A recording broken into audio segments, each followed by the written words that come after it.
Hello, welcome to national rankers. मैं हूं आभा गुप्ता सेरीवाल और हम पढ़ रहे हैं क्लास 12th का अकाउंट, जिसमें चैप्टर 12 कंपनी के वित्तीय विवरणों से के विश्लेषण से संबंधित थ्योरी पढ़ रहे हैं। इसके पहले मैंने आपको बताया कॉमन साइज इनकम स्टेटमेंट के बारे में कि कॉमन साइज इनकम स्टेटमेंट जब बनाया जाता है तो एक ही समान बिजनेस करने वाली दो फर्मों के आंकड़ों की तुलना करने के हिसाब से बनाया जाता है और उसमें सेल्स को बेस माना जाता है, रेवेन्यू फ्रॉम ऑपरेशन या नेट सेल्स, जिसको 100 मानकर उसका परसेंटेज निकाला जाता है। तो अब हम पढ़ेंगे उसका फॉर्मेट कि उसके फॉर्मेट में हमें क्या लिखना है, किस तरह से उसको बनाना है। Format of common size income statement और common size statement of profit and loss for the year in date, जिस भी डेट में बनाया जाएगा वो डेट लिख दी जाएगी। पर्टिकुलर्स नेट सेल्स, पर्टिकुलर वाले कॉलम में हम लिखेंगे नेट सेल्स या फिर रेवेन्यू फ्रॉम ऑपरेशन, दोनों में से जो भी क्वेश्चन में हमको दिया गया है वो हम इसमें लिखेंगे। इसके बाद अमाउंट लिखेंगे कंपनी की, जो भी 2 कंपनीज होंगी उनके 2 इयर्स की जो अमाउंट दी होगी उनको हम लिख लेंगे और फिर उसका इंडिविजुअली परसेंटेज निकालेंगे हम सेल्स के साथ। तो सेल्स के साथ ही जब परसेंटेज निकालेंगे तो वो 100% आएगा। इसके बाद हम लिखेंगे net sales revenue from operation first में, सेकंड में लिखेंगे अदर इनकम, इसका भी परसेंटेज हम रेवेन्यू फ्रॉम ऑपरेशन के साथ निकालेंगे और फिर फर्स्ट और सेकंड को प्लस कर देंगे तो ये हो जाएगा हमारा टोटल रेवेन्यू, जिसका भी परसेंटेज हमको सेल्स के साथ ही निकालना होगा। माइनस एक्सपेंसेस 4th नंबर पे, cost of goods sold, employees benefit expenses, selling and distribution expenses, depreciation and other expenses. इन सबको लिखने के बाद इनकी टोटल करेंगे और इनका जो इंडिविजुअल परसेंटेज हम निकालेंगे वो इंडिविजुअल परसेंटेज भी हमको सेल्स के बेस पर या टोटल रेवेन्यू फ्रॉम ऑपरेशन के बेस पर ही निकालना है। ये वही सब आइटम हमको लिखना है इसमें जो कंपैरेटिव इनकम स्टेटमेंट में हम लिखते थे। सिर्फ अंतर उतना है कि उसमें एक ही फर्म के जो डाटाज रहते हैं, आंकड़े रहते हैं, उनकी तुलना की जाती है लास्ट ईयर के और करंट ईयर के, और इसमें 2 फर्मों की सेम बिजनेस करने वाली 2 फर्मों के आंकड़ों की तुलना की जाती है और इसमें सेल्स को बेस माना जाता है। 5th नंबर, इस तरह से हम टोटल एक्सपेंसेस लिख देंगे, जितने भी एक्सपेंसेस हैं उनकी टोटल कर देंगे और फिर उनका भी परसेंटेज सेल्स के साथ कैलकुलेट करेंगे। इसको करने के बाद 5th नंबर पे आ जाएगा हमारा profit before tax. Profit before tax 3rd minus 4th, 3rd की टोटल में से 4th की टोटल को माइनस कर देंगे, जो आएगा वो कहलाएगा पीबीटी, प्रॉफिट बिफोर टैक्स। उसमें से इनकम टैक्स को माइनस कर देंगे, इनकम टैक्स को माइनस करने के बाद प्रॉफिट आफ्टर टैक्स आएगा, जिन सबका परसेंटेज हमको सेल्स के साथ ही निकालना है। तो ये फॉर्मेट है कॉमन साइज इनकम स्टेटमेंट का। इसके बाद हम पढ़ेंगे common size balance sheet. Common size balance sheet वाले स्थिति विवरण से आशय एक ऐसे विवरण से है जिसमें कुल संपत्तियों मतलब टोटल असेट्स और टोटल लायबिलिटीज़ को 100 मानकर असेट्स और लायबिलिटीज साइड की जो अमाउंट है उनको परसेंटेज के रूप में शो किया जाता है। इस बात का ध्यान रखना है कि जो प्रत्येक संपत्ति है उसको हमको कुल संपत्तियों के योग से परसेंटेज निकालना है, मतलब जो असेट्स हैं उनको टोटल असेट्स से निकालना है और जो लायबिलिटीज़ हैं उनको टोटल लायबिलिटीज़ के से परसेंटेज कैलकुलेट करना है। इसे प्रतिशत चिट्ठा भी कहते हैं, परसेंटेज बैलेंस शीट। इसके लिए फार्मूले देखिए आप। कॉमन साइज परसेंटेज निकालने के लिए ईच ऑफ असेट्स अपॉन में टोटल असेट्स इंटू 100।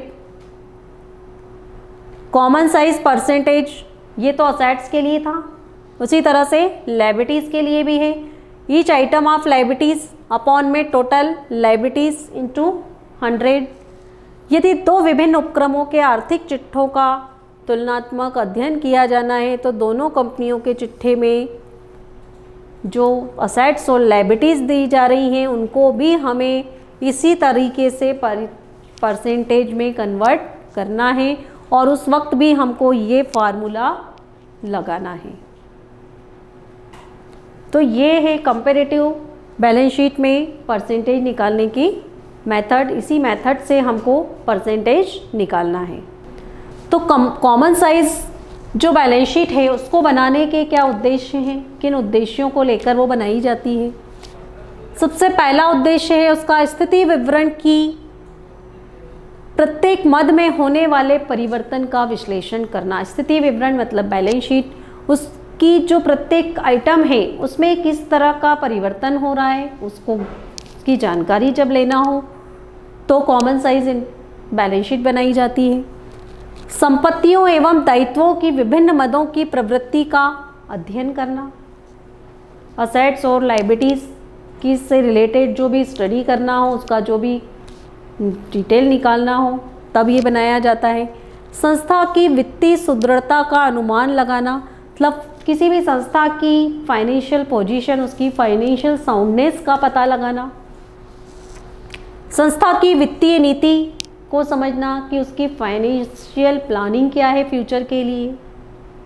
जब किसी भी ऑर्गेनाइजेशन की फाइनेंशियल प्लानिंग के बारे में पता करना हो तो कॉमन साइज बैलेंस शीट बनाई जाती है।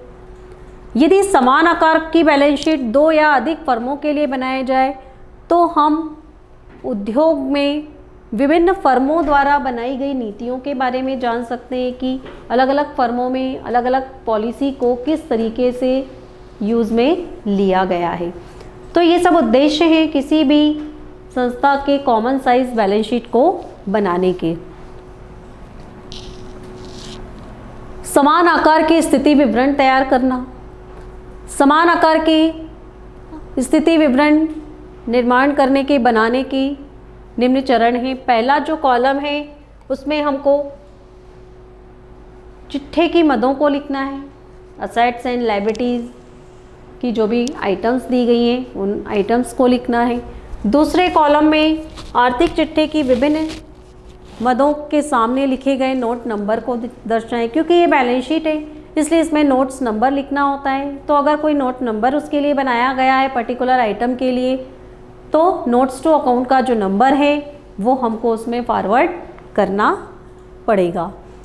थर्ड वाले कॉलम में बैलेंस शीट में जो भी असेट्स और लायबिलिटीज़ हैं उनकी जो अमाउंट्स हैं वो लिखी जाएगी थर्ड एंड फोर्थ कॉलम में, और उससे रिलेटेड जो परसेंटेज रहेगा उसका अगला कॉलम रहेगा।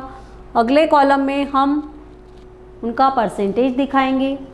परसेंटेज टोटल असेट्स के साथ असेट्स का दिखाएंगे इंडिविजुअल, और टोटल लायबिलिटीज़ के साथ इंडिविजुअल लायबिलिटी का परसेंटेज इसमें शो किया जाएगा।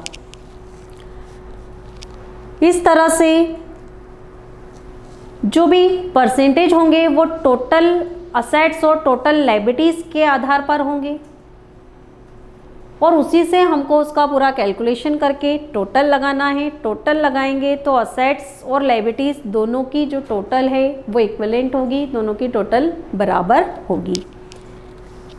ये तो था कॉमन साइज बैलेंस शीट बनाने के संबंध में कुछ रूल्स कि उसमें हमको किस किस कॉलम में कौन कौन सी चीज़ें लिखना है। अब हम बढ़ेंगे इसमें कॉमन साइज बैलेंस शीट का फॉर्मेट कि किस फॉर्मेट में बनाया जाता है। ये देखिए आप इसका format of common size balance sheet. Common size balance sheet as at 31 March जो भी डेट होगी उस डेट में ये बनाई जाएगी। पर्टिकुलर, एब्सोल्यूट अमाउंट्स और परसेंटेज ये कॉलम्स रहेंगे इसमें। फर्स्ट कॉलम रहेगा इक्विटीज़ एंड लायबिलिटीज़ का। इक्विटीज़ एंड लायबिलिटीज़ में जो पहला कॉलम फर्स्ट आइटम आता है वो आता है share holder fund. Share holder funds में शेयर कैपिटल और रिजर्व एंड सरप्लस लिखे जाते हैं। वो इंडिविजुअल कॉलम्स में इंडिविजुअल अमाउंट्स लिखी जाएंगी और फिर उन दोनों का इसके साथ परसेंटेज कैलकुलेट किया जाएगा। इसके बाद आएगी non current liabilities, long term borrowings, non current assets, वो इसके अंदर आएंगी। Sorry, non current liabilities, individual amount लिखने के बाद टोटल के साथ उनका भी परसेंटेज हमको निकालना रहेगा। थर्ड नंबर पे आ जाएगी करंट लाइबिलिटीज। करंट लाइबिलिटीज में ट्रेड पेबल्स हैं, बिल्स पेबल हैं, बैंक ओवरड्राफ्ट, बैंक लोन, ये सब। इसके अलावा भी कोई शॉर्ट टर्म लोन है तो वो करंट लाइबिलिटीज़ में आ जाएगा और उनकी भी इंडिविजुअल अमाउंट लिख के उनका टोटल लाइबिलिटीज़ के साथ परसेंटेज निकलेगा। सेकंड नंबर पे हम लिखेंगे असेट्स।